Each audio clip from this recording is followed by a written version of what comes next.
ಈ ವಿಡಿಯೋದಲ್ಲಿ ಹಸಿ ಹಲಸಿನಕಾಯಿ ಉಪಯೋಗಿಸ್ಕೊಂಡು ಗ್ರೇವಿ ಮಾಡೋದು ಯಾವ ರೀತಿ ಅಂತ ನೋಡೋಣ. ನೀರಿಗೆ ಸ್ವಲ್ಪ ಉಪ್ಪು, ಹಲಸಿನಕಾಯಿ, ಅರಿಶಿಣದ ಪುಡಿ, ಖಾರದ ಪುಡಿ ಎಲ್ಲನೂ ಹಾಕ್ಕೊಂಡು ಒಂದು 5 ನಿಮಿಷ ಬೇಯಿಸಿಟ್ಕೊಳ್ಳಿ.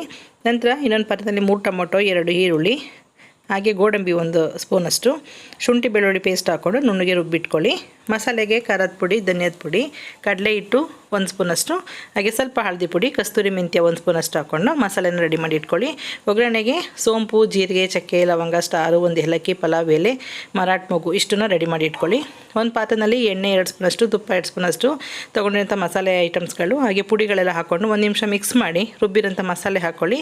ನಂತರ ಬೇಯಿಸಿರೋಂಥ ಹಲಸಿನಕಾಯಿ ಹಾಕ್ಕೊಳ್ಳಿ. ರುಚಿಗೆ ತಕ್ಕಷ್ಟು ಉಪ್ಪು, 1 ಸ್ಪೂನಷ್ಟು ಮೊಸರು ಹಾಕ್ಕೊಂಡು ಕೊನೆಯಲ್ಲಿ ಪುದೀನ ಸೊಪ್ಪು, ಕೊತ್ತಂಬರಿ ಸೊಪ್ಪು ಸ್ವಲ್ಪ ಹಾಕ್ಕೊಂಡು ಮಿಕ್ಸ್ ಮಾಡಿ ಎಲ್ಲನೂ ಒಂದು 5 ನಿಮಿಷ ಕುದಿಸ್ಕೊಳ್ಳಿ.